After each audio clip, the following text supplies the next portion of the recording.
dari surat pertama Rasul Paulus kepada Timotius. Saudaraku terkasih,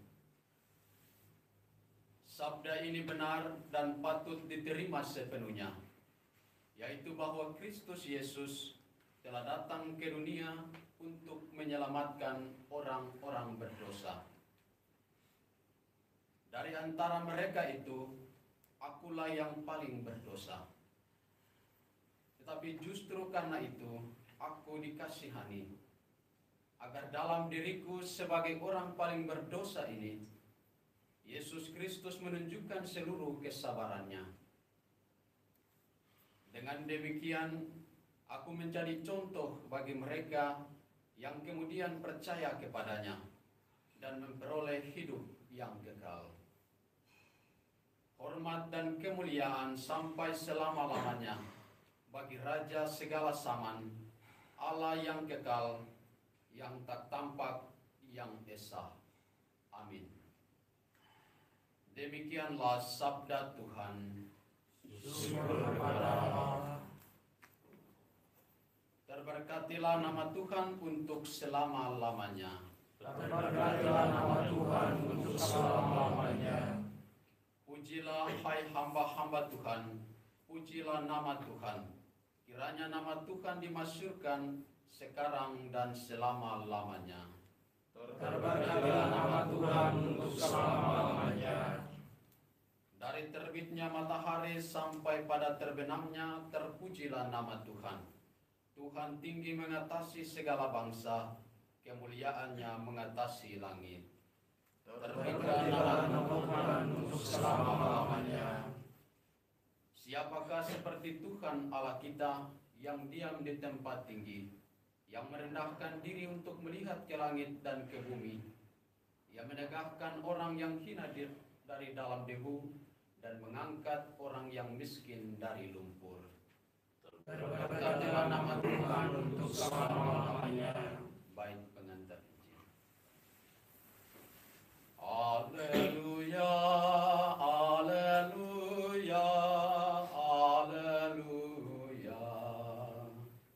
Haleluya, haleluya, haleluya. Orang yang mengasihi aku akan mentaati sabdaku. Bapakku akan mengasihi dia, dan kami akan datang kepadanya. Haleluya, haleluya, haleluya.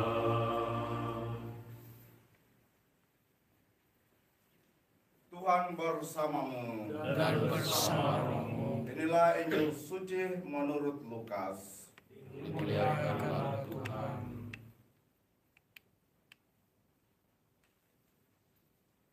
Yesus menyampaikan wejangan ini kepada murid-muridnya. Tidak ada pohon baik yang menghasilkan buah yang tidak baik, dan tidak ada pula pohon tidak baik yang menghasilkan buah baik. Sebab setiap pohon dikenal dari buahnya. Karena dari semak duri orang tidak memetik buah ara, dan dari duri-duri orang tidak memetik buah anggur. Orang yang baik mengeluarkan barang yang baik dari pembendaharaan hatinya yang baik, tetapi orang jahat mengeluarkan barang yang jahat dari pembendaharaan hatinya yang jahat. Sebab yang diucapkan mulut meluap dari hati. Mengapa kalian berseru kepadaku, Tuhan, Tuhan, padahal kalian tidak melakukan apa yang kukatakan? Setiap orang yang datang kepadaku dan mendengarkan sabdaku serta melakukannya, aku menyatakannya dengan siapa ia dapat disamakan. Dia itu sama dengan orang yang mendirikan rumah. Ia menggali dalam-dalam dan meletakkan dasarnya di atas batu. Ketika datang air bah dan banjir melanda rumah itu tidak dapat digoyahkan karena dibangun dengan kokoh. Sebaliknya, barang siapa mendengar sabdaku dan tidak melakukannya, ia sama dengan orang yang mendirikan rumah di atas tanah tanpa dasar. Ketika dilanda banjir, rumah itu segera roboh dan hebatlah kerusakannya. Demikianlah Injil, demikianlah sabda Tuhan. Terpujilah Kristus. Salam. Konfrater dan saudara-saudara yang terkasih dalam Tuhan kita Yesus Kristus.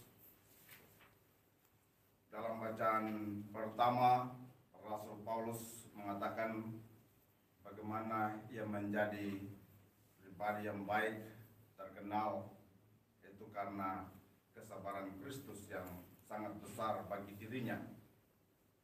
Dia orang yang begitu jahat, yang justru menindas bahkan membunuh para pengikut Kristus, untuk berubah menjadi pewarta Kristus, pembela Kristus yang sangat tangguh. Itu karena kesabaran Kristus.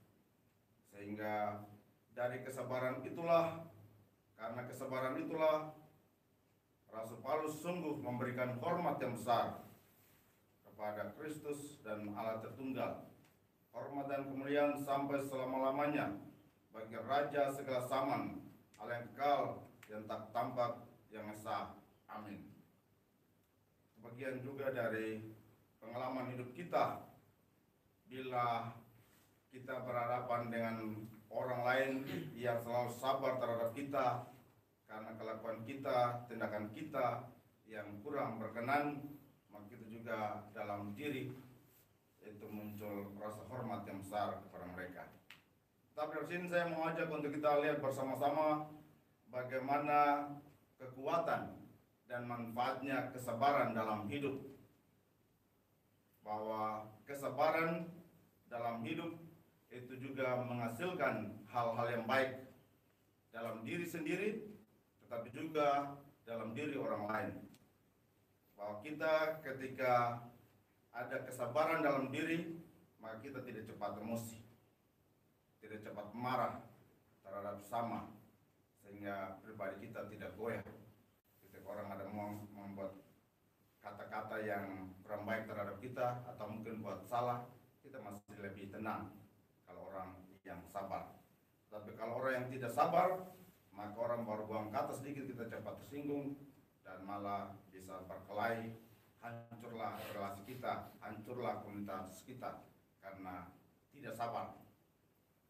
Dan justru juga lewat kesabaran itu kita bisa membuat orang lain menjadi lebih baik dalam hidup kita. Ini khususnya dalam konteks pembinaan. Kalau para pembina tidak sabar terhadap orang yang dibina, maka pasti saja sudah mengambil tindakan untuk mengabaikan atau menyingkirkan orang-orang yang dibina. Dalam konteks sekolah misalnya, kalau kita hanya bertindak sebagai, para guru hanya bertindak sebagai hakim, salah keluar, berarti tidak menghasilkan murid-murid yang baik atau pribadi-pribadi yang baik. Tapi kalau ada yang salah, dengan sabar membina mereka, mendampingi mereka sehingga berkembang, itulah kita bisa menghasilkan pribadi-pribadi yang baik, bahkan yang berguna untuk nusa dan bangsa. Ini manfaat dari kesabaran dalam hidup kita. Orang yang sabar itu akan semakin kuat bila juga bertumpu pada sabda Tuhan. Yesus mengatakan dalam bacaan Injil bahwa pribadi yang kuat seperti rumah yang kuat itu yakni orang yang mendengarkan sabdanya dan melaksanakannya. Kekuatan itu juga muncul lewat kesabaran yang kuat, menjadi pribadi yang kuat. Kalau dalam diri kita ada sabda tertanam dalam diri kita, yakni mau berbuat baik, menginginkan yang baik kepada orang lain, maka kita tidak cepat tersinggung, tidak cepat membuat hal yang tidak baik kepada orang lain. Mari kita berdoa supaya dalam hidup kita ini kita selalu menguatkan diri pribadi kita dengan mendengarkan sabda Tuhan dan melaksanakannya.